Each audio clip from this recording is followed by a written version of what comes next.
Europa, l'équipe française finalement en meilleure position dans cette compétition, c'est le Stade Rennais, puisque le Stade Rennais s'est imposé ce soir 1-0 en République tchèque sur la pelouse de Jablonec. L'unique but de la rencontre, signé Clément Grenier à la 55e minute. Et vous allez découvrir la très belle opération au classement pour le Stade Rennais, qui est certes toujours troisième, mais lors de la dernière journée, Rennes accueillera Astana, actuellement deuxième. Un succès des Bretons lors de cette dernière journée.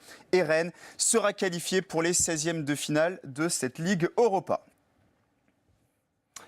Les Girondins de Bordeaux, eux, sont encore en vie, même si ça va être très compliqué de se qualifier. Bordeaux qui s'est imposé ce soir 2-0 à domicile face au Slavia Prague, un autre club tchèque. Vous allez découvrir les deux buts girondins. Nicolas Depréville au retour des vestiaires, son deuxième but cette saison. Et puis le défenseur Jules Koundé dans les toutes dernières secondes. Bordeaux est encore dernier de ce classement, mais Bordeaux peut encore se qualifier. Condition, Bordeaux devra s'imposer dans 2 semaines à Copenhague et espérer que dans le même temps, le Slavia Prague, actuel deuxième, s'incline sur la pelouse du Zénith Saint-Pétersbourg. Le Zénith assuré de terminer premier de ce groupe C. Et puis le groupe H, le groupe de l'Olympique de Marseille. Marseille était déjà éliminé avant son déplacement à Francfort. L'Olympique de Marseille avec une équipe remodifiée, renouvelée. Et une défaite 4-0 avec, regardez, le deuxième but, cette bourde incroyable de Luis Gustavo. Et puis également ce but de Bounassar. 2 buts contre leur camp côté marseillais. À l'arrivée, une défaite 4-0 à Francfort. Marseille éliminé et pour l'instant encore bon dernier de ce groupe H. Toujours pas de victoire dans cette Ligue Europa cette saison pour l'Olympique de Marseille qui accueillera Limassol lors de la dernière journée.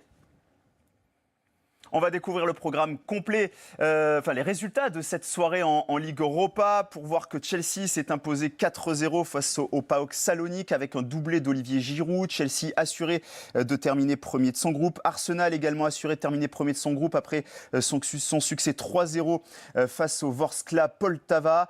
On voit d'autres résultats, le succès du Betis 1-0, le Betis qualifié. En revanche, Milan qui s'est imposé 5-2 jouera une finale sur la pelouse de l'Olympiakos dans 2 semaines. Voilà donc pour les principaux résultats de la soirée avec Fenerbahçe et le Dynamo Zagreb également qualifiés ce soir.